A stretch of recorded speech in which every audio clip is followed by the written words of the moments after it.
नमस्कार। कार्यक्रम कल 24 मा स्वागत छ। म राजीव खत्री। देश संघीय संरचनामा गइसकेपछि अहिले प्रत्येकको जिम्मेवारी लगभग बाँडफाँड भएको छ। हिजोका स्थानीय निकाय र अहिलेको स्थानीय तहमा आकाश जमिनको अन्तर छ। अधिकार मात्र होइन, साधन स्रोतको हिसाबले पनि स्थानीय तह धेरै बलिया छन्। नेपालको संघीय गणतान्त्रिक संविधान 5 वर्ष पूरा गर्ने सङ्घारमा छ। संविधानले सिर्जना गरेको तीनै तहका 753 सरकार क्रियाशील छन्। नयाँ संविधानका थुप्रै कमी कमजोरीका बावजुद केही कुरामा यसले क्रान्तिकारी परिवर्तनलाई आत्मसात गरेको छ। जनताको परिवर्तनको चाहनालाई संस्थागत गरेको छ। तीमध्ये स्वायत्त स्थानीय सरकारको संवैधानिक प्रत्याभूति एउटा महत्त्वपूर्ण उपलब्धि हो। स्थानीय तहको स्वायत्ततालाई यस किसिमले प्रत्याभूति गर्ने विश्वका थोरै देशहरूमध्ये नेपाल एउटा हो।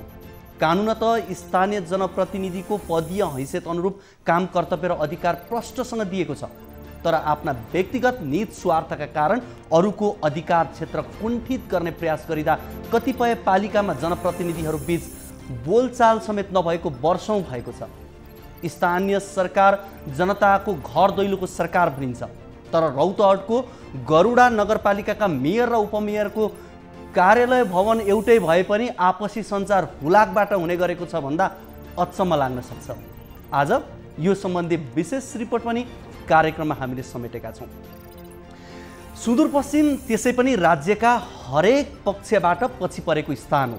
त्यहाँको भौगोलिक विकटता र गरिबीका कारण देशका अन्य क्षेत्रभन्दा यो क्षेत्र धेरै कुराले नै पछि छ। सुदूरपश्चिमका धेरै जिल्लाहरूमा वर्षभरि खान पुग्ने गरी अन्न समेत उत्पादन हुँदैन। अन्न उत्पादन नहुँदा सरकारले राखेका विभिन्न खाद्य डिपोहरू मार्फत त्यहाँका नागरिकलाई अन्नको व्यवस्था हुँदै आएको छ।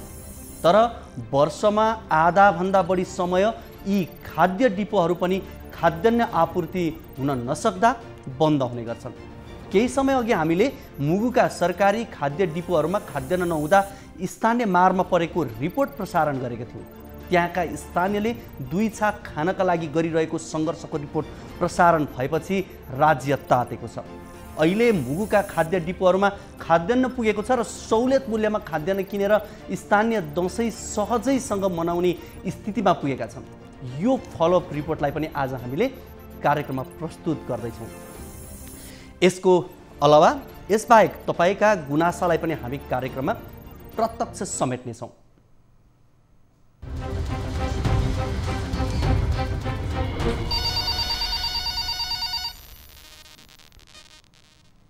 हामीलाई सम्पर्क गर्नका लागि टोल फ्री नम्बर 16 60 011 2424, फेरि एकपटक नोट गर्नुहोस्, 16 60 01 12 424।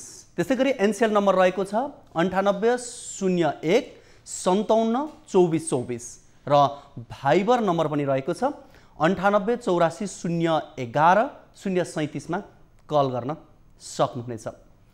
कार्यक्रमको सुरुवातमा यति बेला हामी मुगुको रिपोर्ट, जुन फलोअप रिपोर्टको रूपमा यहाँहरू बीच हामी राख्दैछौँ, त्यो यहाँहरू बीच राख्छौँ। मुगुको सदरमुकाम गमगढी बजारमा रहेको सरकारी खाद्य व्यवस्था तथा व्यापारिक कम्पनी लिमिटेड शाखा कार्यालय, खाद्यान्न डिपो र बिक्री केन्द्रमा खाद्यान्न नहुँदा स्थानीय नागरिकले बजारको चर्को मूल्यको खाद्यान्न किनेर खान बाध्य, एक रिपोर्ट हामीले गत असार 5 गते कल 24 मा प्रसारण गरेको थियौँ, जसले सरकारवालाको ध्यान आकर्षण गराउँदा हिजो आज सदरमुकाम गमगढीको शाखा कार्यालयमा सरकारी अनुदानको खाद्यान्न ढुवानी भई दसैँका लागि सहुलियत मूल्यमा बिक्री समेत गरेको छ। यसै विषयमा मुगुबाट टिभी जर्नलिस्ट दानबहादुर बुढाले पठाउनु भएको यो रिपोर्ट हेरौँ।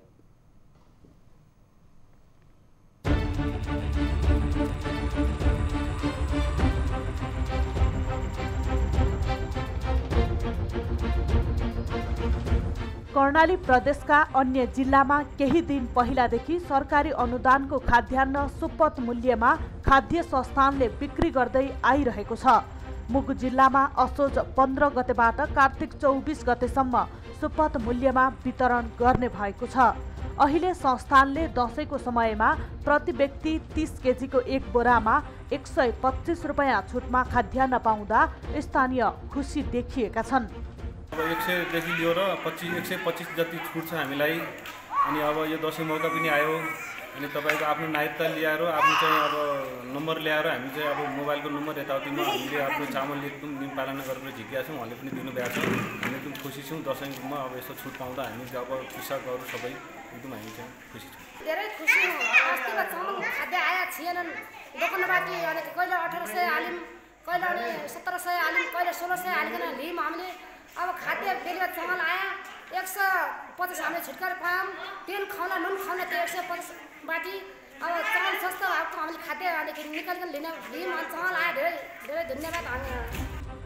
अन्य जिल्लाभित्र रहेका डिपो र बिक्री केन्द्रको लागि खाद्यान्न ठेक्का आह्वान भइसकेको र केही दिनभित्र खाद्यान्न ढुवानीका लागि ठेकेदारसँग सहकार्य भइरहेको व्यवस्था तथा व्यापारी कम्पनी लिमिटेड शाखा कार्यालयले बताएको छ। हाम्रो सहुलियत पसल सञ्चालन चाहिँ कार्तिक 24 यो छठसम्म चाहिँ हाम्रो सञ्चालन छ र हामीलाई यहाँ निर्धारण भएको 1000 क्विन्टल कोटा खाद्यान्न चाहिँ स्वीकृत भएको छ। हामीले 1000 क्विन्टल चाहिँ अब त्यो जहिलेसम्म सकिन्छ, कार्तिक 24सम्म सकिएन भने कार्तिक 24सम्मै सञ्चालन हुन्छ। अब हाम्रो बाहिर चाहिँ यो ग्राहक फ्लो पनि एकदम बढिरहेछ र यसले चाहिँ अब कतिसम्म धान्छ 1000 क्विन्टल बिक्री हुँदासम्म चाहिँ हामीले सञ्चालन गरिरहेछौँ। कार्यालयका अनुसार अहिले शाखाबाट मात्र जिरा, अरुवा, सोना मन्सुली, जापानिज, मकवानपुर लगायतका 9 प्रकारका चामल र 2 प्रकारको दाल संस्थानबाट बिक्री वितरण भइरहेको छ।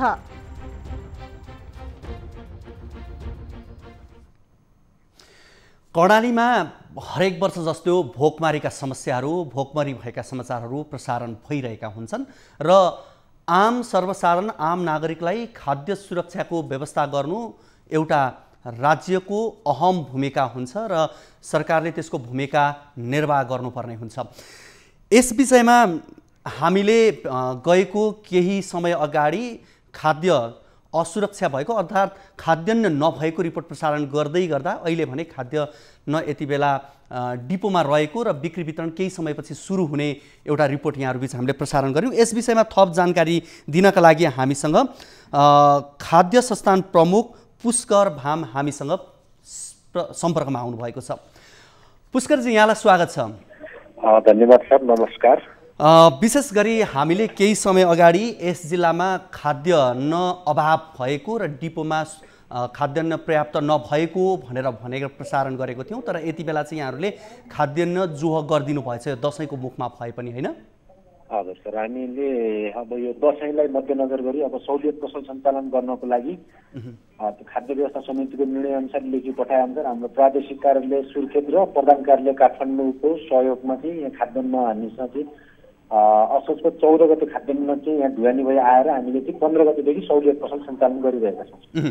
कति माग हुँदो रहेछ जिल्लामा र यस वर्ष यहाँहरूले कति ल्याउनु भयो? स्टक कति छ? पुग्ने नपुग्ने, अभाव हुने, फेरि बिचमा हुने हुन्छ हुँदैन, के छ त्यो पनि जानकारी गराइदिनुहोस् न। यो वर्षको त हाम्रो अब ढुवानी प्रक्रिया भर्खर प्रारम्भ भएको छ। सम्झौता हुँदैछ, चाहिँ सम्झौता नहुँदै पनि हाम्रो यहाँ समस्यालाई उजागर गरेर मध्यनजर गरेर चाहिँ हाम्रो ढुवानीकर्ताले पनि चाहिँ हाम्रो समस्यालाई बुझिदिएर चाहिँ ढुवानी गरिदिनु भयो। उहाँले हाम्रो 170 क्विन्टल ढुवानी भएर आइसक्यो र हामीसँग 500-600 क्विन्टल मौजात थियो भनेर हाम्रो चाहिँ 800 क्विन्टल हामीसँग मौजात हामीले चाहिँ सहुलियत पसल सञ्चालनको लागि अहिले बिक्री वितरण गरिरहेका छौँ र हाम्रो ढुवानी प्रक्रिया निरन्तर चलिरहन्छ र खाद्यान्न आइरहन्छ। हामी चाहिँ यो आउने र यहाँ बिक्री वितरण गर्ने प्रक्रिया चाहिँ चलिरहन्छ। खाद्यान्न अभाव हुने स्थानमा खाद्यान्न सुरक्षा गर्नु राज्यको एउटा दायित्व पनि हो र बेला बखत कर्णालीका विभिन्न जिल्लाहरूमा खाद्यान्न नभएका समाचारहरू यसरी प्रसारण भइरहन्छन्। मुगुमा पनि त्यसै किसिमले प्रसारण भयो। अहिले त अब त्यो उपलब्धता यहाँहरूले गराउँदै हुनुहुन्छ, तर यसभन्दा अगाडिको र आगामी दिनमा हुन नदिनका लागि चाहिँ के कारण, के फ्याक्टरले गर्दा चाहिँ हो यो समस्या हुने बेला बखत? अब यो फ्याक्टर भन्दा नि सर, हामीले मेनली 1 वर्षको खाद्यान्न टेन्डर त 1 वर्षको लागि खुल्ने हो। दुर्गम जिल्लाहरू हुँदाखेरि यहाँ चाहिँ अब बाटोघाटोको समस्या, बर्खामा पानी पर्दाखेरि बाटो बिग्रिने, भनेको समयमा चाहिँ ढुवानी गर्न नसकिने, बाटो बिग्रियो भने असम्भव हुन्छ ढुवानी। यो त हरेक वर्ष बाटो बिग्रिन्छ, हरेक वर्ष पानी पर्छ, हिउँ पर्छ, यो त स्वाभाविक प्रक्रिया हो। यसमा यहाँहरूको तर्फबाट चाहिँ यसलाई बेलैमा सचेत भएर खाद्यान्न जति आवश्यक पर्ने हो त्यसलाई स्टक राख्न सक्ने अवस्था छैन र?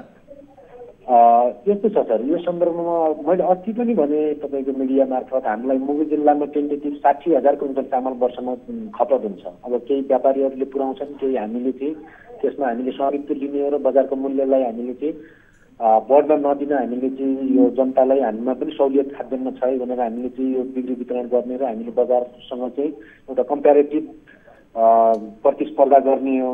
त्यसमा हामीसँग आउने खाद्यान्न बजारमा यहाँ समस्या हुनुको कारण अब गाडी आउने सिजनमा बजारमा पनि चामल आइदिन्छ, हामी कहाँ पनि चामल आइदिन्छ। होइन, अब यो सामान अभाव हुने भनेको त स्थानीय व्यापारीहरूलाई पनि हुने होला, तर उनीहरूले चाहिँ पुर्याउने सरकारी निकायबाट चाहिँ पुर्याउन नसक्ने भनेपछि कहीँ कतै आशंका गर्ने ठाउँ त रह्यो नि फेरि यहाँ त। त्यस्तो भन्दा पनि कस्तो हुन्छ नि, अब हाम्रो चाहिँ टेन्डर प्रक्रिया 1 वर्ष असार मसान्तरमा हाम्रो टेन्डर प्रक्रिया सकिन्छ सर। टेन्डर प्रक्रियाको अवधि सकिन्छ र हामीले नयाँ टेन्डर गर्दा अब अहिले असोजको आज 19 गते भइसक्यो, हाम्रो ढुवानी सम्झौता भएको छैन। ढुवानी सम्झौता नभइकन हाम्रो खाद्यान्न ढुवानी हुँदैन। अब यो सार्वजनिक खरिदलाई टेक्नुपर्छ, हामीले चाहिँ प्रक्रियामा जानुपर्छ। अब यो सम्झौता गर्न समस्या हुने रोक्ने चाहिँ को त, कसले रोक्छ यस्तो?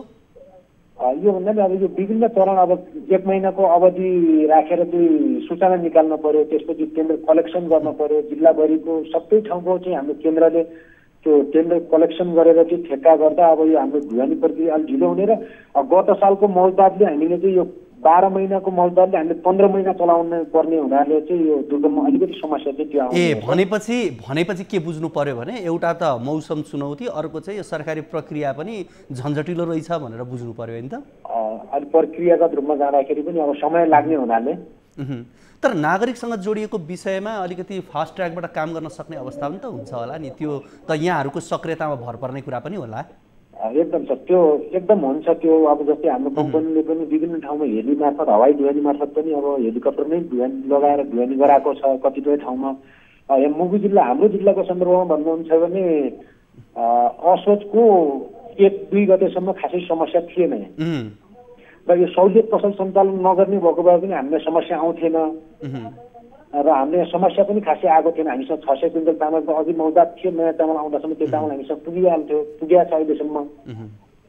र यो सहुलियत पसल सञ्चालन गर्दाखेरि हामीले चाहिँ सूचना सम्प्रेषण अहिले हामीसँग दैनिक 450-500 जना मान्छेहरू चाहिँ जिल्लावासी ग्राहक दाजुभाइहरू चाहिँ हाम्रा उपभोक्ताहरू आएर चाहिँ सेवा दिइरहनु भएको छ। अब जियोस् बिचमा समस्या भए पनि यति बेला दसैँको मुखमा भने मुगुका स्थानीयलाई खाद्यान्नको एउटा त्यो सम्भावना, त्यो जुन आवश्यकता थियो त्यो पूर्ति गर्ने सम्भावना देखिएको छ। यो चाहिँ यहाँहरूको अब स्वागतयोग्य कदम रह्यो। तर अब हुन नदिनका लागि चाहिँ यहाँहरूको तर्फबाट के कस्ता प्रयासहरू हुन्छन्? हुन नदिनलाई हामीले चाहिँ ढुवानी प्रक्रिया अब हाम्रो सुरु भइसकेको छ सर। यसलाई हामीले चाहिँ अब निरन्तरता दिने, यसलाई नरोक्ने गरिकन चाहिँ हामीले चाहिँ विभिन्न निकायहरूसँग समन्वय गर्छौँ। ढुवानीकर्तासँग हाम्रो प्रादेशिक कार्यालय, कम्पनीका प्रधान कार्यालयहरू र हामीसँग ढुवानी सम्बन्ध अन्य कार्यालयहरूसँग हामी चाहिँ समन्वय गर्छौँ र हामी समयमै खाद्यान्न ढुवानी गराएर खाद्यान्न अभाव र खाद्यान्नबाट जनतालाई वञ्चित हुनपर्ने अथवा महँगो मूल्य तिर्न पर्ने अवस्थाहरू चाहिँ हामी सिर्जना हुन नदिन चाहिँ हामी प्रयत्नमा लागिरहन्छौँ। अन्त्यमा एउटा प्रश्न मैले यहाँसँग गरेँ त, विशेष गरी स्थानीय व्यापारीहरूसँगको सरकारवाला निकायहरूको चलखेलको कारणले यस्तो हुन्छ भन्ने कुरा चाहिँ असत्य हो त्यसो भए? यहाँ मुगुको सन्दर्भमा त्यो चाहिँ हो जस्तो लाग्दैन सर मलाई, किन भन्दा स्थानीय व्यापारी छन्, आफ्नो ठाउँमा छन् र हामी छौँ आफ्नो ठाउँमा छौँ। उनीहरूले चाहिँ उनीहरूका आफ्ना ग्राहक छन्, हामीहरूका चाहिँ आफ्ना उपभोक्ताहरू छन्, ग्राहकहरू छन्। जो बजारको चाहिँ खाद्यान्न उपभोग गर्छन् उनीहरूले हाम्रो खाद्यान्नमा आएर खाद्यान्न उपभोग गर्दैनन्। जो हाम्रा खाद्यान्न निर्भर रहने चाहिँ निमुखा गरिब जनताहरू छन् उनीहरू चाहिँ त्यो बजारको पहुँचमा उनीहरूलाई पुग्न अलिकति कठिन नै हुन्छ। त्यही भएर त्यो चाहिँ एकदम हो नै भन्न चाहिँ नसक्दैन। हस्, यहाँको यो महत्त्वपूर्ण जानकारीको लागि यहाँलाई धेरै धेरै धन्यवाद। हामीसँग हुनुहुन्थ्यो पुष्कर भाम, खाद्य संस्थान मुगुका प्रमुख हुनुहुन्थ्यो। उहाँसँग हामीले विशेष गरी मुगुमा खाद्य सुरक्षाका सन्दर्भमा रहेर र यो दसैँ केन्द्रित भएर यति बेला खाद्यान्नहरूको जोह भएको छ भनौँ, किनभने हामीले केही समय अगाडि अभाव भएको समाचार प्रसारण गरेका थियौँ र दसैँको मुखमा मुगुका जनताले सहुलियतमा खाद्यान्न पाउने भएका छन्। यो फलोअप रिपोर्ट यति बेला यहाँहरू बिच हामीले राख्यौँ। यति बेला हामीसँग कोही दर्शक आफ्नो समस्या गुनासो अभिव्यक्ति लिएर आउनुभएको छ, उहाँसँग हामी कुराकानी गर्छौँ। हजुर कहाँबाट को हुनुहुन्छ अनि यहाँको समस्या के होला भन्नुहोस् त? नमस्ते सर, म सप्तरीको हनुमाननगर कङ्काली नगरपालिका वार्ड नम्बर 1 भारतबाट मेरो नाम चन्दन टिचर हो। हजुर। मेरो समस्या खास भनेको हाम्रो यो महेन्द्र राजमार्गमा अहिले सडकको जीर्ण अवस्थामा छ। जहाँ पायो त्यही खाल्डा खुल्डीहरू छ। आया दिन ट्रकहरू पल्टिने गरिन्छ। त्यहाँ अब कुनै पनि त्यो मर्मत कार्यहरू चासो छैन, नगरपालिकाको पनि छैन अनि स्थानीयको कुनै केही चासै छैन। अब त्यसमा ग्राभेल दिनुपर्छ कि माटो दिएर पुर्नुपर्छ, त्यो चासो देखिएन कि त, त्यही भएर। यहाँले सडकको कुरा गर्नुभएको है, मैले अलिकति प्रश्न अझै मैले हुन चाहेँ। हजुर हजुर, सडकको कुरा गरेको। भनेपछि यो कति वर्षदेखि यस्तो अवस्था छ यहाँको? सर धेरै वर्षदेखि होइन कि, पहिला त सानो सानो खाल्डो थियो, तर यो वर्षा महिनामा चाहिँ धेरै ठुलो ठुलो खाल्डो भएको छ कि, यो धेरै धेरै खाल्डो गर्नाले गर्दा। यो चाहिँ यहाँहरूको ओडाको मात्रै समस्या हो कि यहाँहरूको पालिकाकै समस्या हो? यो तपाईँको हाम्रो हनुमाननगर कङ्काली नगरपालिकाको पनि समस्या हो यो। अनि तपाईँको यता कञ्चनरूप नगरपालिकामा पनि ठाउँमा बर्मजियामा छ, त्यहाँ पनि बाटो खराब छ। तर त्यहाँ अलि मर्मत भएको छ, तर यता मर्मत भएको छैन। एकचोटि गरायो त्यो पनि राम्रो भएन, सबै फेरि पानी परेर सबै लिएर पानीले गइहाल्यो। भनेको यहाँहरूको यो मुख्य राजमार्गमा भन्दा पनि भित्री बाटोहरूमा यो समस्या बढी होला होइन? भित्रीमा त धेरै समस्या छ, तर यो महेन्द्र राजमार्ग भनेको त तपाईँको देशको सबभन्दा ठुलो राजमार्गकै समस्या नहुनु पर्ने हो सर। त्यसमै समस्या छ। अब राति राति धेरै ट्रकहरू गुडिन्छ। यहाँको लोकल साइकलहरू, सिटीहरू, अटोहरू कुदाउन धेरै गाह्रो छ। तपाईँको म्याजिक भयो, विङ्गरहरू भयो, सबै कुदाउन गाह्रो छ कि।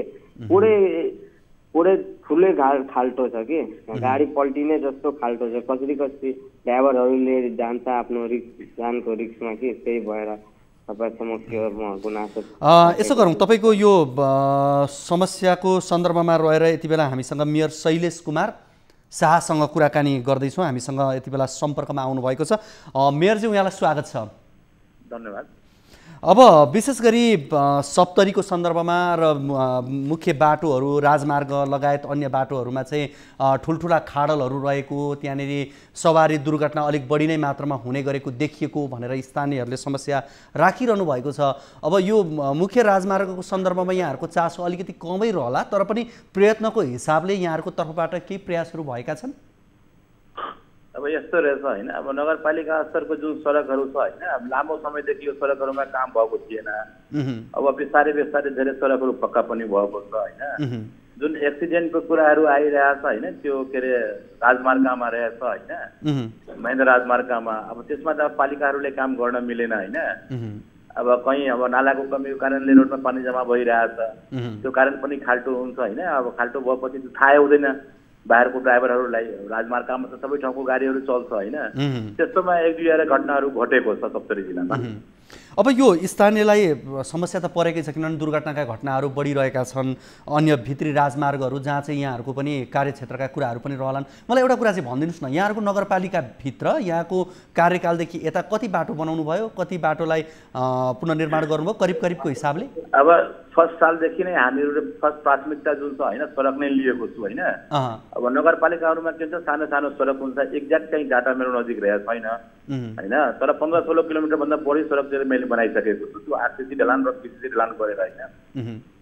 ती बाटो बनाइसकेर फेरि भत्किएका भन्ने कुराहरू पनि छन् नि त फेरि कतिपय स्थानका? अब यस्तो हुन्छ होइन, अब के भनौँ, अब सबै ठाउँमा ग्रेडर छैन, रोलर छैन, कहीँ कहीँ त्यस्तो भएको पनि रहेछ होइन। छैन त्यस्तो भन्न मिल्दैन, तर चाहिँ के अरे अब भनौँ न 90% सडक चाहिँ ठिकठाक रह्यो। मेरो चाहिँ एउटा कुरा, जस्तो त्यहाँका कोही एकजना सर्वसाधारणले हामीलाई फोन गर्नुहुन्छ, मेरो नगरपालिकाभित्र चाहिँ बाटोघाटोको समस्या भयो, जताततै खाल्टा खुल्टिन्छन्, गाडी पल्टिन्छन् भनेर समस्या गुनासो राख्नुहुन्छ। यहाँ त तिनै जनताहरूलाई को अभिमत लिएर मेयर बन्नुभएको छ। यहाँले चाहिँ आम जनताका यी मुद्दाहरूलाई जहाँबाट चाहिँ सम्बोधन हुन्छ त्यहाँ चाहिँ पुर्याउने काममा कतिको प्रयास गर्नुभएको छ? अब यस्तो रहेछ, हजुरहरूलाई पनि थाहा छ होइन, हाम्रो जुन एकचोटि बजेट विनियोजन भएपछि होइन, धेरै कुरा चाहिँ चेन्ज गर्न मिल्दैन। अब यो बजेट विनियोजन गर्ने कहीँ समय चाहिँ असारतिर हुन्छ होइन। असार पछि कहीँ त्यस्तो कोही समस्या आयो भने सडक विभागको पैसा अरू कोषबाट हामीहरू मर्मत गराउँछु होइन। तर नयाँ सडक चाहिँ एकैचोटि बिचमा चाहिँ बनाउन मिलेन। अब जति बजेट रहेछ होइन बजेटमा अब खालि अब सडकै मुख्य उद्देश्य रहेको छैन अरू कुराहरू पनि हुन्छ होइन। अब जे होस् अब यति बेला स्थानीयहरूले पनि यो मुद्दा उठाउनु भएको छ समस्या यहाँहरूलाई पनि थाहा छ भनेदेखि सम्बोधनको प्रयास मेयरज्यूबाट हुन्छ आउँछ होइन। अब मेरै पालिकामा खास गरी होइन तर मेरो पालिका आउने बाटोमा अरू पालिका गाउँपालिकाहरू रहेछ होइन। अब एक्सेस यतै भएर हुन्छ वा उता भएर पनि यता आउँछ होइन। बगल पालिकाहरूमा चाहिँ ठुलो समस्या मैले हेरेको छु समस्या आएको पनि रहेछ। हुन्छ यहाँको यो महत्त्वपूर्ण समयको लागि यहाँलाई धेरै धेरै धन्यवाद र आम नागरिकको जुन गुनासो छ त्यसलाई चाँडोभन्दा चाँडो सम्बोधन गर्नुहुन्छ भन्ने हामीले विश्वास लिएका छौँ। हामीसँग मेयर शैलेश कुमार शाह हुनुहुन्थ्यो र विशेष गरी सप्तरीका विभिन्न क्षेत्र भारदह लगायत अन्य क्षेत्रहरूमा स्थानीय तहहरूमा पनि बाटोघाटोको समस्या विशेष गरी बाटो भत्किएका समाचारहरू विभिन्न समयमा दुर्घटनाका समाचारहरू पनि प्राप्त भइरहेकै हुन्छन् र हामीलाई स्थानीयले सम्पर्क राख्नुभयो र यस विषयमा जानकारी गराउनु भयो। हामीले नगर प्रमुखसँग पनि समस्याको समाधान खोज्ने प्रयास गऱ्यौँ। अझ भनौँ अब मुख्य राजमार्गहरूको सन्दर्भमा नगरपालिका भित्रका कुराहरू नपरे पनि उहाँहरूले राख्ने कुरा र सम्बन्धित ठाउँमा पुर्याउने उहाँहरूको जिम्मेवारी हुन्छ त्यसलाई हामीले अवगत गराउने प्रयास गऱ्यौँ। अब भने हामी यहाँहरूलाई गरुडाका मेयर र उपमेयर यो रौतहटको कुरा हो त्यहाँ जहाँ लफडा छ स्थानीय तह पछिल्लो समय सङ्घीय संरचनामा गएसँगै 3 तहको सरकार र घर दैलोको सरकार भनेर स्थानीय तहलाई बुझिन्छ तर केही स्थानीय तहहरूमा अझै पनि मेयर र उपमेयरको लफडा हुँदा करिब यो 4 वर्ष 5 वर्ष त्यत्तिकै गइरहेको अवस्था छ। यस सम्बन्धी एउटा रिपोर्ट यहाँहरू बीच राख्छौँ हामी। विशेष गरी व्यक्तिगत स्वार्थ भुलेर जनताको लागि काम गर्छु भनेर जितेर आएपछि आफ्नै स्वार्थमा रुमलिएपछि जनताले दुःख त पाउने नै भए।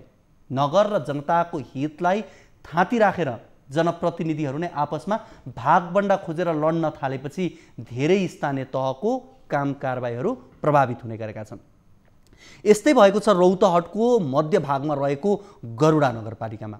नगर प्रमुख इन्नु राय यादव र उपप्रमुख रङ्गिला देवी जैसवाल बीचको जुङ्गाको लडाइँमा सो नगरपालिकामा भाँड भैलो भइरहेको छ। नगर प्रमुख र उपप्रमुख मिलेर नगर विकासका लागि हातेमालो गर्नुपर्नेमा दुवैजना समूह बनाएर एकले अर्कालाई बहिष्कार गर्ने तहसम्म पुगेका छन् जसले गर्दा विगत केही वर्षदेखि कानुनले तोकेको असार 10 भित्र नगरसभा गर्ने सो नगरपालिका असफल भइरहेको छ। रौतहटबाट टिभी जर्नलिस्ट बाल विक्रम कार्कीले पठाउनु भएको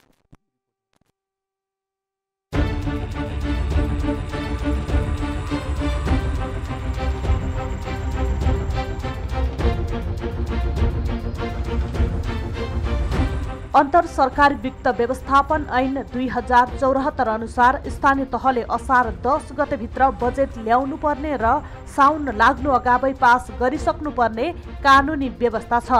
तर गरुडा नगरपालिकाले विवादको बीचमा असोज 17 गते आइतबार नगरसभाको आयोजना गरेको छ। नगर प्रमुख यादव समूहका कार्यपालिका सदस्य र शुभचिन्तकको उपस्थितिमा गरिएको नगरसभा उपप्रमुख जैसवाल समूहले भने बहिष्कार गरेको थियो। दिनको 11 बजेलाई तोकिएको नगरसभा आयोजना हुनु अगावै उपप्रमुख रङ्गिला देवी जैसवाल सहित 26 जना कार्यपालिका सदस्य नगरसभा बहिष्कार गरेका थिए। सो नगरपालिकामा रहेका 46 जना कार्यपालिका सदस्यहरूमध्ये वडा नम्बर 2, 3, 4, 7 र 9 का वडा अध्यक्ष सहित 26 जनाले नगरसभा बहिष्कारको घोषणा गरे पनि नगर प्रमुख यादवको समूहले नगरसभाको आयोजना गरेको थियो। आइतबार हुने भनिएको नगरसभाका बारेमा नगर प्रमुख र निमित्त प्रमुख प्रशासकीय अधिकृतले 2 थरीको सूचना जारी गरेका थिए। असोज 15 गते निमित्त प्रमुख प्रशासकीय अधिकृत मोहम्मद मुस्ताक आलमले प्रक्रिया नपुगेको भन्दै नगरसभा स्थगित भएको सूचना जारी गरे पनि त्यसको केही घण्टापछि नगर प्रमुख यादवले नगरसभा स्थगित नभएको र निर्धारित मितिमै हुने भन्दै छुट्टै सूचना जारी गरेका थिए। आइतबारको नगरसभामा प्रमुख प्रशासकीय अधिकृत आलम भने अनुपस्थित थिए। नगरसभा सुरु हुनु अघि 26 जना कार्यपालिका सदस्यले पत्रकार सम्मेलनको आयोजना गर्दै नगरसभा बहिष्कारको घोषणा गरेका थिए।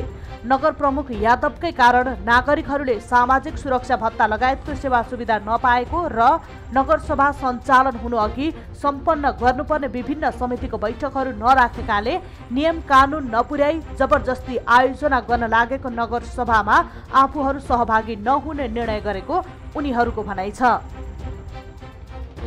हामी भने नगरसभा 10 गते असारमा गरौँ। असारमा उनीहरूको आफै होइन, गर्दैन असारमा। हामी 25 गते गरौँ, 24 गते गरौँ, त्यो पनि हामी मन्जुर गरे। तर उहाँहरूको मसर राजा मुखियाजी भने होइन, हाम्रो बजेट आउनु छ। हामी बजेटको धुनमा रहन्छौँ कि नगरसभाको धुनमा रहन्छौँ। उसैको कारण मसर राजा जिमरियाको 8 नम्बर वडा अध्यक्ष हुन दिएन नगरसभा। होइन, हामी साउनमा गरौँ, हामी असारमा गर्न सक्दैन। अब उनीहरूको जे गरे पनि उनीहरूको नै सबै 4 वर्षदेखि हामी झुलिरहेको छ उनीहरूसँगै। अब के गरौँ? जति गरे पनि उनीहरू मान्दैन। यो सुरक्षा भत्ता बुढा पेन्सनको खोज्दा हामी तङ्ग आज के भन्दो रहेछ उनीहरू? काङ्ग्रेसले नगरसभा गर्न दिइरहेको छैन। बुढा भत्ता बाँट्नु छ, बच्चाको पैसा बाँट्नु छ, शिक्षाको तय खुवाउनु छ। मानव 2078-78 को बजेटको पैसा पहिले राख्नुहोस्, त्यसपछि हामी नगरसभा गरौँ। नगर प्रमुख र उपप्रमुख बीचको विवाद यतिसम्म बढेको छ कि 2 जनामा पानी बाराबारको अवस्था सृजना भएको छ। नगरसभामा सहभागी हुन उपप्रमुखलाई नगर प्रमुखले हुलाक मार्फत चिठी पठाएका छन्, जबकि नगर प्रमुख र उपप्रमुखको कार्यकक्ष जोडिएको छ। सो समूहले नगर प्रमुख यादव र उनका आसेपासेहरूले भ्रष्टाचारको अखडा बनाएको र आफू विपरीतका कार्यपालिका सदस्यहरूलाई बाइपास गरेर एकलौटी ढङ्गले नगरपालिका सञ्चालन गर्न लागेकाले आफूहरू त्यसको विरोधमा उत्रिएको बताउँदै आएको छ। जुन नगरसभा 17 गते आह्वान गर्नुभएको छ, त्यो नगरसभा त 15 गतेको चिठी छ। यहाँ 15 गते हाम्रो कार्यालय प्रमुखले स्थगित गरेको छ। जब स्थगित गरेको छ कार्यालय प्रमुखले भने आज यो 17 गते नगरसभा कसरी हुन्छ? किन गरिरहेछन् नगरसभा? नगरसभामा हाम्रो पनि अधिकार छ नगरसभामा जानलाई, नगरसभा गर्नलाई। उहाँको मात्रै मेयर साहबको मात्रै चाहना हुँदैन। मेयर साहबले आफू केही गर्नु हुँदैन, मात्रै छोराले लगाएर अगाडि बढाइदिएर छोराले सबै नचाहिरहेछ। अहिले छोराले चाहिँ फेसबुकमा फोटो राखेको छ। हाम्रो पत्रकार साथीहरूले हेर्नु भएको होला, नगरसभाको आयोजना गरिरहेछ। इच्छुक व्यक्तिहरू नगरसभामा सहभागी भऊ। समयमै नगरसभा नहुँदा नगरपालिकामा विकास निर्माण लगायतका कार्यहरू हुन सकेका छैनन्। जनप्रतिनिधि आएपछि आफ्नो नगरमा विकासको लहर आउँछ भन्ने आशामा बसेका नगरवासी जनप्रतिनिधिहरूको लफडा हेरेर वाक्क दिक्क भइसकेका छन्। गरुडा नगरपालिकाको नगर प्रमुख इन्नु राय यादव भए पनि सो नगरपालिका चलाउने काम उनका छोरा अनिल यादवले गर्ने गरेका छन्। सोही नगरपालिकामा करारमा कार्यालय सहायक पदमा नियुक्ति पाएका खर्दार सरह तलब पनि खान्छन्। कार्यालय सहायक पदमा जागिरे भए पनि उनको काम नगर प्रमुख सरहने रहेको छ। मेयर बेचारा एकदम साइलेन्टमा गइसकेको हो, उहाँको चेतना खत्तम भइसकेको हो। उसको छोरा होइन, छोरा भतिज ज्वाइँ त्यसपछि भाइ सबैको एउटा सञ्जाल छ। त्यसको नाइके चाहिँ उसको छोरा हो। अनि उसले नगरपालिकाको कार्यालय सहयोगीको तलब पनि खाएको छ। अब हेर्नुहोस् कतिको जायज छ। मेयरको छोरा नगरपालिका चलाउने, कार्यपालिकाको बैठकमा बस्ने, बोर्डको बैठक हरेक बैठकमा उसले आफै डिलिङ गर्ने, मेयरलाई केही गर्न नदिने, सही गराउने बेलामा मात्र मेयरलाई सही गराउने। विपक्षीहरूले नगर प्रमुखका छोराकै निर्देशनमा नगरपालिकामा बेथिति बढेको, विकास निर्माणका कामहरूमा भ्रष्टाचार हुने गरेको जिकिर गरे पनि स्वयं यादव भने आफू सो नगरपालिकामा कार्यालय सहायकको पदमा कार्यरत भए पनि आफूलाई नगर प्रमुख बुबाले पत्याएर दिएको जिम्मेवारी मात्र पूरा गरेको दाबी गर्छन्। उपप्रमुखहरूले अनावश्यक बखेडा झिकेर नगरसभालाई बन्धक बनाएको उनको आरोप छ। यो नगरसभा गर्नको लागि धेरै कसरत गरे। तपाईँको के अरे आषाढभन्दा पहिल्यैको कार्यपालिका बैठकमा हामीले कुरा राखेका थियौँ। नगर प्रमुखको तर्फबाट कुरा राखेकै थियो कि कम्तीमा आषाढ 10 गते हाम्रो नगरसभा सक्नुपर्छ भनेर। तर हाम्रो उपमेयर साहबले के भन्नु भने होइन, अहिले त त्यो के अरे नगरसभा के को हतार छ, अहिले आषाढसम्म काम हुन्छ, बेकारमा नगरसभा गर्नु हामीलाई छैन, तपाईँहरूले जे गर्नु छ गर्नुहोस्, तर हामी 2-3 महिना पछि नै गर्छौँ भनेर सिधै भनेर भाग्नुभयो। यता नगर प्रमुख यादव समूह भने उपप्रमुखहरूको समूहले नगरसभा बहिष्कार गरेको बारेमा आफूलाई कुनै जानकारी नभएको भन्दै नियम कानुनको अधीनमा रहेर नै नगरसभाको आयोजना गरिएको दाबी गर्छन्। यो नगरसभा 17 गते धेरै राम्रोसँग र बहुमतको साथमा सम्पन्न भएको हो। यो नगरसभाको प्रक्रिया आजदेखि विधिपूर्वक आज 15-17 दिन अगाडिदेखि नै चलिरहेको थियो। आज आएर त कसले भनेको छ त यो उपमेयरले बहिष्कार गरे? उपमेयर त अनुपस्थित हुनुभएको छ मात्रै। अब कहाँ उहाँ हुनुहुन्छ हामीलाई के थाहा? बहिष्कारको मतलब छ यहाँ नगरसभामा आएर केही कुरा राख्नुपर्छ, यसमा हामी सहमत छैनौँ, त्यसको नै बहिष्कार हुन्छ। अब घरमा बसेपछि कहीँ बहिष्कार हुन्छ? रौतहटका अधिकांश स्थानीय तहमा वर्षेनी जनप्रतिनिधि बीच परिषद अघि बजेट बाँडफाँडको विषयलाई लिएर लफडा हुने गरेको छ। निर्वाचित भएर आएदेखि नै यहाँका स्थानीय तहका प्रमुख र उपप्रमुखले बजेट बाँडेर खर्च गर्ने परिपाटी नै बसेको छ। तर उनीहरूको आपसी स्वार्थको लडाईँमा नगरवासीहरू पिल्सिने गरेका छन्। उनीहरूको स्वार्थको खेलमा नगरको विकास प्रभावित हुने गरेको छ भने भएका विकास पनि दिगो र गुणस्तरीय नहुने स्थानीयको गुनासो छ।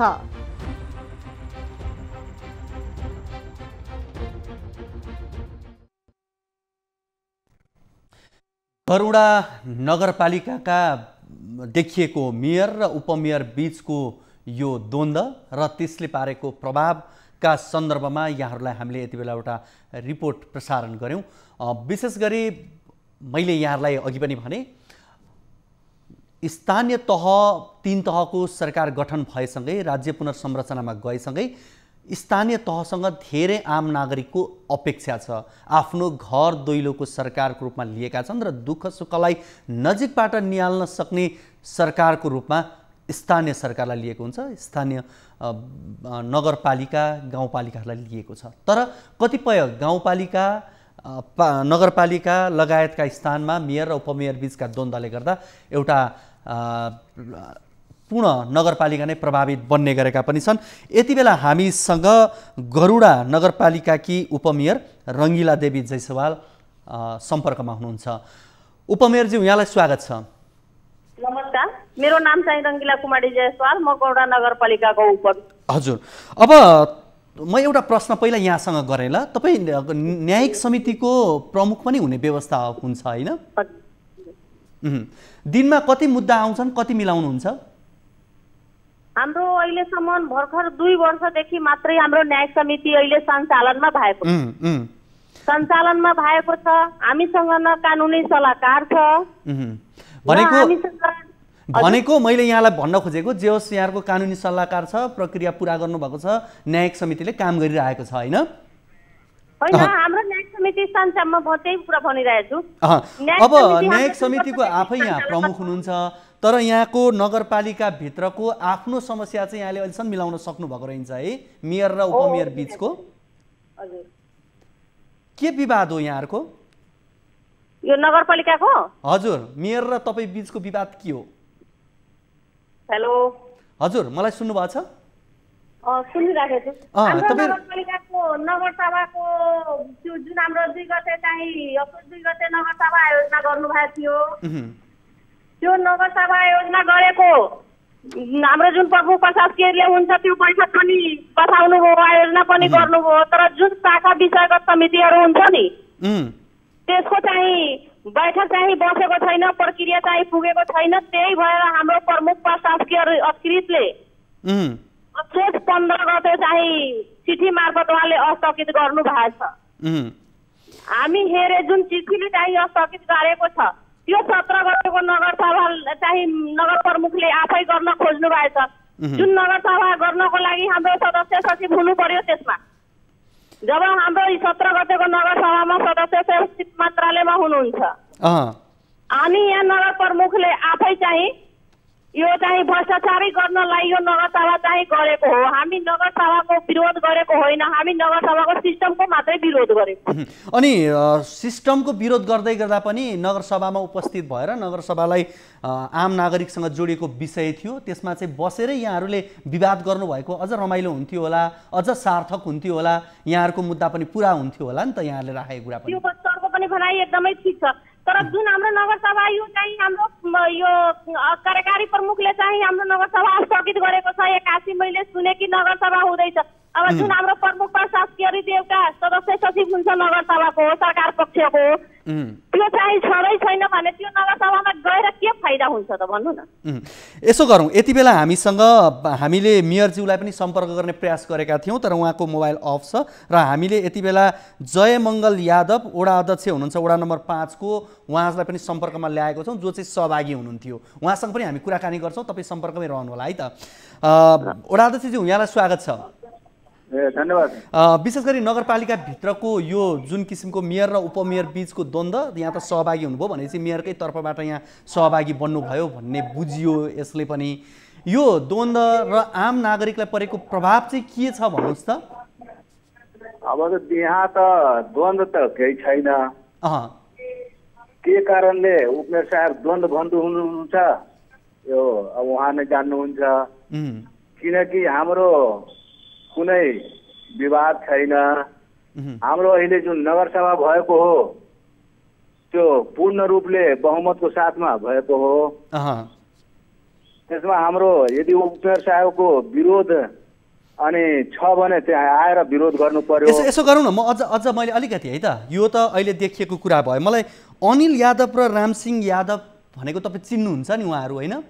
हजुर हजुर। उहाँ नगरपालिकाको उहाँहरूको भूमिका के हो? भूमिका यहाँको आम जनता हो। मेयरज्यूको छोरा र भतिजो होइन त? छोरा अनिल यादव, भतिज रामसिंह यादव। हजुर। उहाँहरूको मनोमानी त नगरपालिकामा खुबै छ, आम जनताले भन्छन्। छैन कसैले केही भन्नुभयो त्यस्तो कहाँ छैन। एउटा म तपाईँलाई तथ्य राखौँ है त। गत भदौ 24 गते मौलापुर नगरपालिकाबाट प्रमुख प्रशासकीय अधिकृत सरुवा भएर हाजिर गर्न आउनुभयो, उहाँलाई रोकियो, यतिसम्म गरियो कि हाजिर रजिस्टर समेत लुकाउने काम भयो। कोबाट भन्दाखेरि चाहिँ उहाँहरू 2 जनाबाट। भनेपछि उहाँहरूको भूमिका के? त्यस्तो सुन्नु न सर, त्यस्तो काम त्यसले किन गर्छ? त्यसको के अधिकार छ रजिस्टर लिनलाई? जब स्वयं छोरा त नगरपालिकाको कर्मचारी नै हुनुहुन्छ नि, होइन र? खरदार कर्मचारी हो त कर्मचारी अनुसारको मात्रै काम उहाँ गर्नुहुन्छ। यो सम्पूर्ण अधिकार कसले दिन्छ त्यसलाई? जुन हाकिम सरुवा भएर आएको हो त्यो हाकिमलाई यहाँ हाकिमसँग सम्पर्क गर्नुपर्छ कि अरूसँग सम्पर्क गर्नुपर्छ? ल त्यसो भए उपमेयरज्यू, वडा अध्यक्षज्यू जो मेयरसँग नजिक पनि हुनुहुन्छ, उहाँले त समस्या छैन, तपाईँ आफै पर हुनुभएको भन्नुहुन्छ नि, के भन्नुहुन्छ? होइन सर, पर हामी बसेको होइन। हाम्रो यो नगरपालिका भन्दा हाम्रो घर चाहिँ 2 मिनटको मात्रै बाटो पर्छ। बजारमा छ मेरो घर, 2 मिनटको मात्रै बाटो पर्छ। हामी नगरसभाको विरोधी होइन, हामी सिस्टमको विरोधी हो। उहाँले चाहिँ जब हाम्रो प्रमुख प्रशासकीय अधिकृतले सर नगरसभा स्थगित गरिदिएको छ, यो नगरसभा 81 जब हाम्रो प्रमुख प्रशासकीय अधिकृत चाहिँ मन्त्रालयमा हुनुहुन्छ रविबारको आइतबारको दिन, हामी यो नगरसभालाई कसरी मान्ने त? बहुमत मेरो पक्षमा छ। म 25 जनालाई म सिग्नेचर गराएर मिडिया साथी पत्रकार साथीको अगाडि नै मैले त्यो भिजुअल बनाएर म सबैलाई सिग्नेचर गराएको छु। त्यो सिग्नेचरको पनि अनमोल सरसँग उहाँ पनि प्रतिलिपि छ, उहाँसँग तपाईँ लिनुहोला। सत्य तथ्य के कुरा छ तपाईँहरू आफै छानबिन गर्नुहोला, आफै बुझ्नुहोला। उपमेयरज्यू, तपाईँसँग मेयरको नम्बर र मेयरसँग तपाईँको मोबाइल नम्बर छ कि छैन? अब खोइ मेयर साहब अब नम्बर बोक्नुहुन्छ कि भन्नुहोस् न, मलाई यति मात्रै भन्नु, छ कि छैन? एकअर्कामा यहाँहरूसँग मोबाइल नम्बर छ नि, होइन? एउटै कार्यालय नगरपालिका नि यहाँहरूको एउटै हो नि, होइन? हजुर। अनि यहाँलाई त हुलाकबाट पत्र आयो अरे नि त, होइन?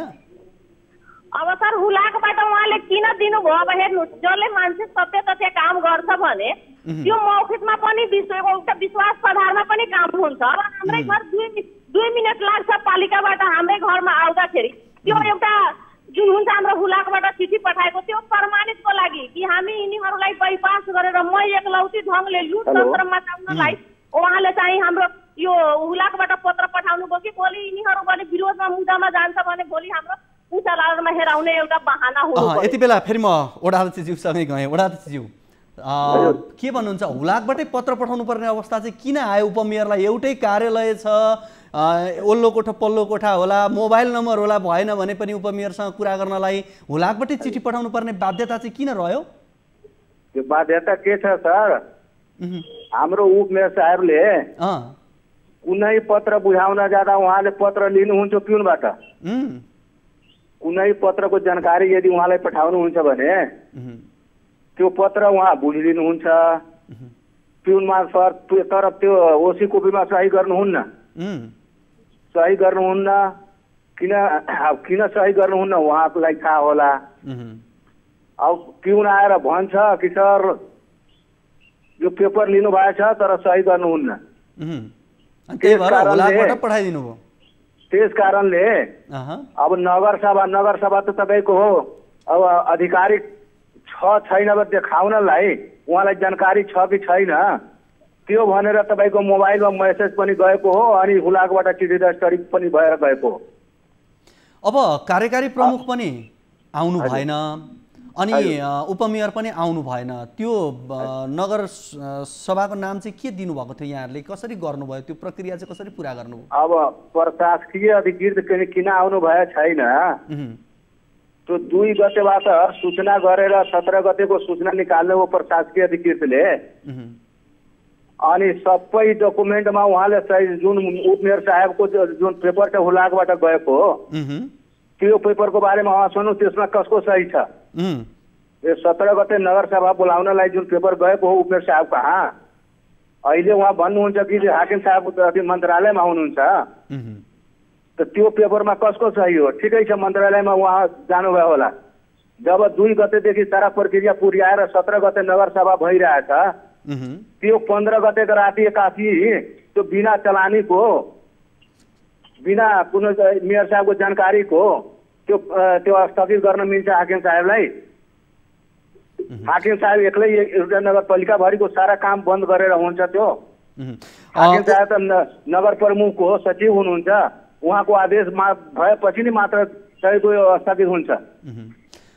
उपमेयरज्यू, यहाँले पत्र बुझ्न नमानिसकिसकेपछि यहाँलाई हुलाकबाट पत्र पठाइएको रहेछ, उहाँहरूले जानकारी गराउनु भए अनुसार पत्र बुझ्न चाहिँ किन यहाँले नमान्नु भएको? पठाउनु भयो, मैले पत्र हुलाकबाट मैले बुझेको छु, मैले सिग्नेचर पनि गरेको छु, मोबाइलमा पनि फोटो पनि राखेको छु।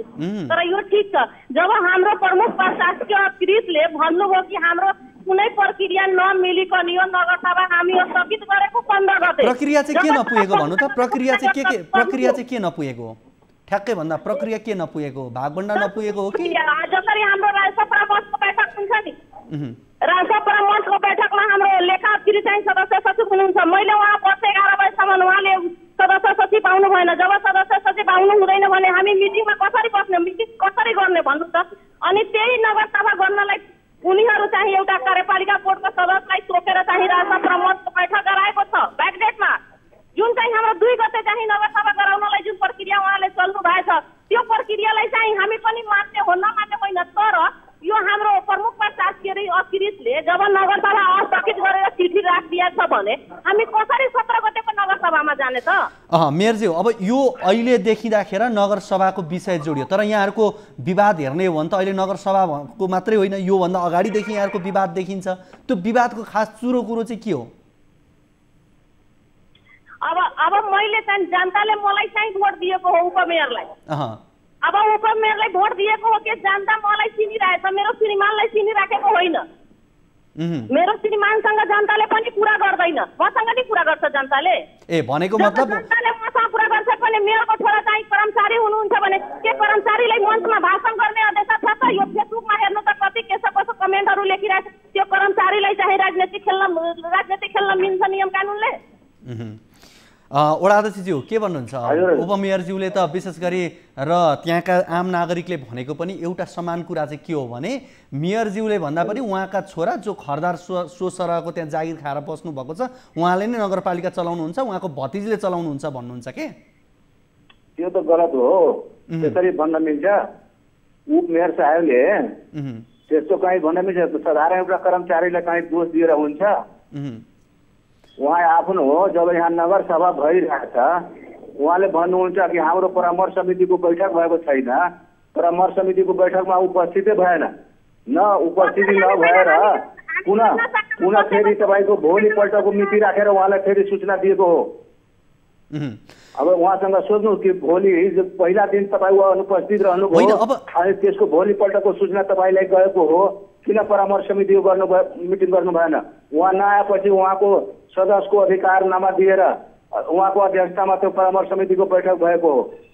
अब उहाँले नगरपालिकामा आउँदैन भनेर हुन्छ? नगरपालिकामा उहाँ नआएपछि त्यो नगरपालिकाको त्यो नगर कसरी चल्छ फेरि? होइन, उपमेयरज्यू त मेयरज्यूसँगको असहमतिको कारणले उपस्थित हुनु भएन। कार्यकारी प्रमुख नि उहाँलाई चाहिँ विश्वासमा लिन नसक्नुको कारण कर्मचारी प्रमुखलाई कार्यकारी प्रमुखलाई त उहाँको अब के छ, उहाँ 2 दिन बाँकी थियो, अब के भनेर उहाँले हप्काई दपाई दिनुभयो। अब बाहिरको कर्मचारी पर्यो, अब बाहिरको कर्मचारी त्यो डराएर त्यो आउनु भएको छैन। त्यो भनेको उहाँले त फेरि विधि नै पुगेको छैन भनेर यो नगरसभा हुन सक्दैन भन्दै गर्नुभयो भनिएको छ नि त। होइन, जब त्यस्तो यदि जब लेख्नुहुन्छ त्यो डाइरेक्ट अकेले लेखेर हुन्छ? त्यो त मेयरसँग सम्पर्क गरेर यो प्रक्रिया भएन, यो प्रक्रिया नभएको कारणले नगरसभा हुँदैन भनेर नगर प्रमुखसँग आदेश लिनुपर्छ अनि सूचना निकाल्नुपर्छ। सुन्नुहोस् न, यो एउटा नगरपालिका जहाँ चाहिँ स्थानीयको दैनिकीसँग जोडिएको विषय हुन्छ, यो कि यस किसिमको लफडा यो बाजी यस किसिमको अवस्था देखिँदा तपाईँलाई थोरै पनि लाज लाग्दैन भने? हो त त्यो हामीलाई भन्नु छ, बरु त्यो कुरा उहाँलाई भन्नु। अब तपाईँहरूलाई अर्कोचोटि होइन, जस्तो तपाईँहरू पनि त पछि लागेर पक्ष विपक्षमा विभक्त हुनुभएको छ नि त, तपाईँहरू वडा अध्यक्षहरू पनि होइन र? हो, आखिर हामी त गरिरहेछौँ, हामी त सबै प्रक्रिया पुर्याएर गरिरहेछौँ, कुनै प्रक्रिया बाँकी छैन। बिना प्रक्रियाको नगरसभा कसरी हुन्छ? तपाईँ मेयर र उपमेयरको द्वन्द्व छ भने तपाईँहरूले त मेयर र उपमेयरको द्वन्द्व छ भने त तपाईँहरूले मिलाउनतर्फ लाग्नु पर्थ्यो होला, तपाईँहरूले यो विवादलाई निरूपण गर्नतर्फ लाग्नु पर्थ्यो होला। तर तपाईँहरू त पक्ष र विपक्षमा विभक्त हुनुभएको छ अनि त्यही जनताको मत लिएर जितेका व्यक्तिहरू यस किसिमको अवस्था छ भने जनताले तपाईँहरूलाई सुन्नुहोस् न, त्यो नगरसभा हुने साल अन्तिम 10 गतेसम्म हुन्छ नि, यो 3 महिना कसरी बित्यो? फेरि उहाँसँग सुन्यो 3 महिना कसरी बित्यो? असार 10 गतेमा हामीले प्रस्ताव राखेका थियौँ नगरसभा गर्नलाई, उहाँले भनिदिनु भयो होइन अहिले हुँदैन, पछि हुन्छ। होइन, यो देख्दापो 3 महिना नगरसभा नभएको देखियो त, तर समग्रमा हेर्ने त 4 वर्ष 5 वर्ष त यतिकै झगडामा बिताइसक्नुभयो तपाईँहरूको नगरपालिकाले होइन र? त्यो पनि छैन, उहाँ त झगडा त बराबर गर्नुहुन्छ। पहिलाको पनि उहाँले अदालतमा जानुभएछ, अदालतले केही डिसिजन गर्नु भएन। हाम्रो आखिर जे नियमले हामी गरिरहेका छौँ त्यही नै मान्यो अदालत पनि। भनेपछि अदालतले साथ दिएको छ भनेर अब आखिर सुन्नु, अदालत पनि त नियम कानुनले चल्छ नि। ठिक छ, अदालतले गरेको फैसलाप्रति हामीले यहाँ भन्न खोजेको होइन, तर त्यो जनतासँग त्यहाँ गर्नुपर्ने काम आम नागरिकको दैनिकीसँग जोडिएको जनप्रतिनिधि त तपाईँहरू हो नि त। यतिखेर म उपमेयरज्यूतर्फ लागेँ। उपमेयरज्यू, तपाईँसँग मैले यही प्रश्न गरेँ, यति लामो समयदेखि तपाईँहरू एक अर्कामा अविश्वास राखेर बोलचालै नगरिकन पानी बाराबारको अवस्थामा हुनुहुन्छ, के भन्नुहुन्छ?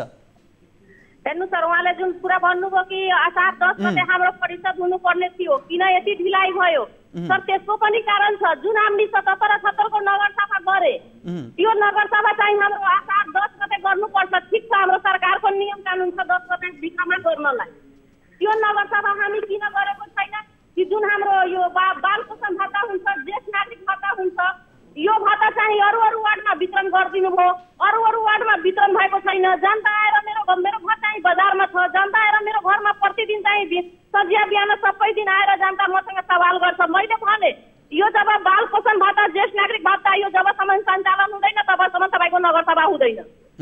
तपाईँको विशेष गरी नगर प्रमुख र उपप्रमुखको आफ्नै क्षेत्र अधिकार छ, कानुनले तोकेको प्रदत्त अधिकार छ। आफ्नो अधिकारको सदुपयोग गरेर काम गर्नका लागि पनि किन यस्तो? यो त लाजै मर्दो भएन र भनेको। अब यो 2-4 महिना बाँकी होला। अब तपाईँ भन्नुहुन्छ, हेर्नुहोस् हाम्रो नगरपालिकामा के छ, यो भन्नुभयो कि अदालत पनि नियम कानुनले चल्छ। अदालत जब नियम कानुनले चल्छ ठिक छ, तर यो पनि सरकारी अफिस हो नगरपालिका, यो पनि त नियम कानुनले चल्नु पर्यो। होइन ठिक छ, त्यो एउटा गएकै वर्षको एउटा कुरा विशेष गरी नगरपालिकाकै रौतहटकै यो कटरिया नगरपालिकाको मेयर र उपमेयरको पनि त्यस्तै समस्या थियो। उपमेयरले उच्च अदालत वीरगञ्जमा गएर मुद्दा दायर गर्नुभयो, त्यहाँ नगरपालिकाको मेरो उपस्थिति थिएन भनेर उहाँले भन्नुभयो, त्यो बदर हुनुपर्छ भन्नुभयो, तर अदालतले त्यतिखेरै पनि फैसला मेयरकै पक्षमा गरेको थियो। यो सबै कुराको जानकार त तपाईँ आफू पनि हुनुहुन्थ्यो हो, तपाईँ आफू पनि अदालत जानुभएको रहेछ वडा अध्यक्षज्यूको भनाइअनुसार त। हामी किन उच्च अदालतमा गएको छौँ सर? हामी बाध्य भएर उच्च अदालतमा गएको, किनकि यिनीहरू हामीहरूलाई नेपाली काङ्ग्रेसलाई अनि दुईटा, एउटा राजपाको सदस्य एउटा एमालेको सदस्य 19 जनालाई चाहिँ यिनीहरू बाइपास गरेर नगरसभा गर्नुभयो नि। त्यसै कारणले म चाहिँ अदालतमा आफ्नो न्याय लिन गएको थियो। न्याय लिन गए उहाँले एसटी अर्डर गरिदिनु भयो। एसटी अर्डरको आधारमा यिनीहरू केही काम गर्न सक्नु भएन। अनि के गर्यो कि कोरोना आयो, कोरोनामा चाहिँ 8-9 करोड रुपियाँ चाहिँ यसले खर्च गर्यो, कसको देशमा गर्यो, एक टुका पनि हाम्रो बजेट चलेन। अनि मात्रै कोरोनामा यिनीहरू खर्च गरेर पुरै पैसा सिध्याइदियो। अब यसपालिको छ पनि बजेट, हाम्रो 1461 बजेट छ, विकास बजेट। यो 1461 मा के भन्छ मेयरको छोराले, हामी 6 करोड 65 लाख हामी खर्च गरिसकेका छौँ, यो पैसा पहिला छुट्याइदिनु, 8 करोडमा तपाईँहरू बाँडफाँड गर्नु। तब तपाईँ नगरसभामा तपाईँहरूलाई राख्नु त राख्दैन, म आफै नगरसभा गर्छु। उसले भन्नुभयो कि म बहुमतले गरेको नगरसभा, बहुमत त मसँग छ 25 जना, उहाँसँग कहाँ बहुमत छ?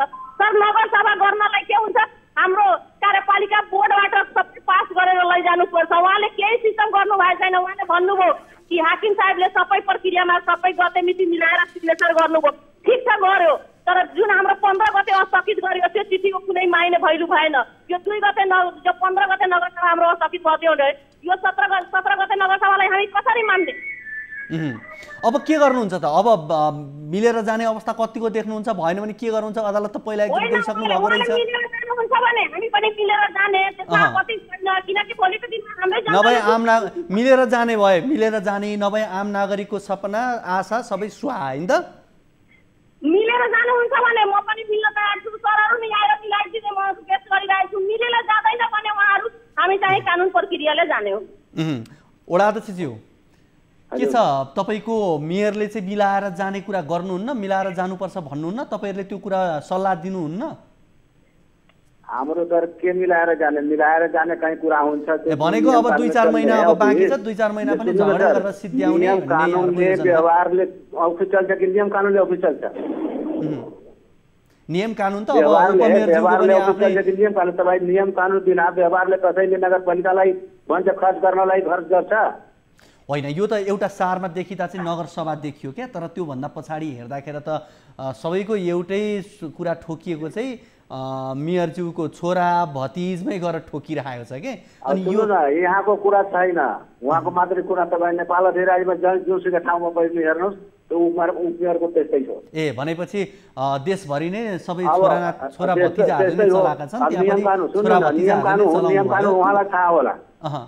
छोरा भतिजाले चलाउने मान्छेलाई, न्याय समिति चलाउने मान्छेलाई नै नियम कानुन थाहा होला। जब नियम कानुन सबै कुरा भइरहेछ त्यसमा नआउने, अनुपस्थित बस्ने, घरमा बस्ने, अनि घरमा बसेर कहीँ बहिष्कार हुन्छ? तपाईसँग प्रमाण के छ? मैले आएको छैन भन्नु न। घर नगर मेरो प्रमाण छ, नगरपालिकाको बैठकमा यहाँ सीसी क्यामेरा लागिरहेछ। प्रवेश नगरपालिकामा प्रवेश गर्ने बित्तिकै सीसी क्यामेरा छ। यदि तपाईँ आउनु भयो त्यसमा सीसी क्यामेराले पुरा देखाइदिन्छ। तपाईको सीसीटीभी जुन बेला मान्छे जाँदैन त्यो बेला सञ्चालन हुन्छ। गएको बेला अब यस्तो कहीँ हुन्छ मान्छे आउँदैन, सीसी क्यामेरा कहाँबाट क्याप्चर गरिदिन्छ त? यो त नबुझ्ने कुरा हो। सीसीटीभी चाहिँ तपाईले आफैले राख्नु भएको छ। त्यो सीसीटीभी चाहिँ हाम्रो इलाका प्रशासन कार्यालयमा भेटिदिनु न, सबै प्रमाण आफै पुगिहाल्छ त। ठिक छ त्यो आखिर इलाका प्रशासनले त्यसको नियन्त्रण हेर्छ। कार्यपालिकामा चाहे चौकमा जहाँ जे गतिविधि भइरहेछ त्यसको नियन्त्रण गर्ने कार्यालय हो त्यो इलाका प्रशासन। अनि आउने जाने रेकर्ड त त्यसमा कसैले थपेर हुन्छ? तपाईँ भन्नुहुन्छ कि म यहाँ आएर त्यो बहिष्कार गरेको मैले भनिरहेको, तपाईँ घरमा बसेर बहिष्कार गर्नुभएछ। घरमा बसेर कहीँ बहिष्कार हुन्छ कुनै चिजको?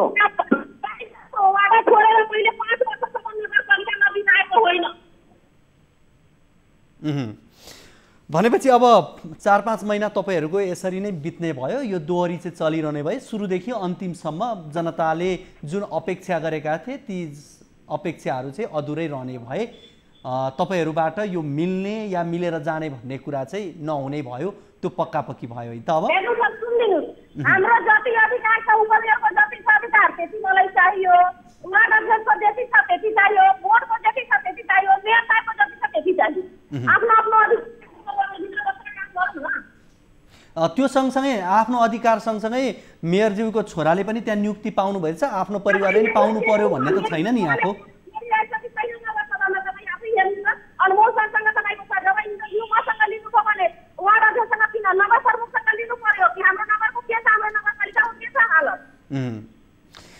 हुन्छ, यहाँहरू दुवैजनालाई धेरै धेरै धन्यवाद, किनभने यो विषयको टुङ्गो यति समयसम्म लागेको छैन भने आगामी दिनमा पनि यो लाग्छ भन्ने लाग्दैन। आम जनताले यहाँहरूलाई जसरी चुनेर जुन भरोसाले पठाएका थिए त्यो भरोसामाथि यहाँहरूले पक्कै पनि कुठाराघात गर्नुभएको तथ्य यहाँबाट पनि थाहा हुन्छ। यहाँहरू दुवैजनालाई धेरै धेरै धन्यवाद। हामी न्युज 24 टेलिभिजनको कल 24 मा यति बेला छौँ र हामीले विशेष गरी रौतहट जिल्लाको गरुडा नगरपालिका भित्र मेयर र उपमेयर बीचको यो विवाद र यसले पारेको प्रभाव, विशेष गरी जुन किसिमको समस्या लामो समयदेखि देखिएको छ र यो एउटा प्रतिनिधि समस्या पनि हो, किनभने अन्य स्थानीय तहहरूमा पनि कतिपय स्थानीय तहहरूमा पनि लामो समयदेखि यस किसिमको समस्या देखिन्छ। हुन त स्थानीय तहका लागि संविधानले प्रतिपक्षको भूमिका, प्रतिपक्षको परिकल्पना गरेको छैन, तर फरक दलबाट जितेर आएका मेयर र उपमेयर बीचको यस किसिमका द्वन्द्वले गर्दा प्रतिपक्ष नचाहिने र प्रतिपक्ष हुनैपर्छ भने जस्तो पनि नहुने अवस्था यो गरुडा नगरपालिकाले देखाउँछ। र गरुडा जस्ता नगरपालिका अन्य पालिकाहरू अन्य ठाउँमा पनि धेरै छन् जसले यो 4 वर्ष 5 वर्ष यसरी नै जुङ्गाको लडाइँमा समय बिताएको देखिन्छ।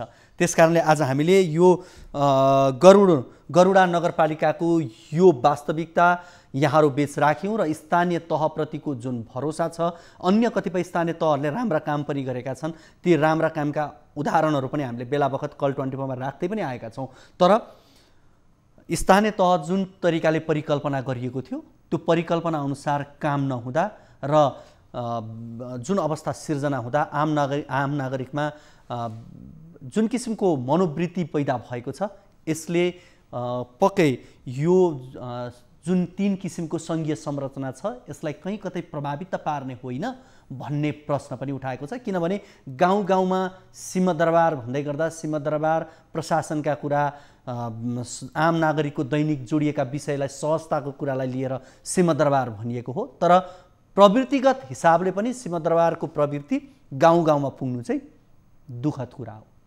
आजको कल 24 मा हामीले यिनै विषय यहाँहरू बीच राख्यौँ। भोलिको कार्यक्रममा हामी अन्य विषयहरू लिएर फेरि यहाँहरू बीच आउनेछौँ। तबसम्मको लागि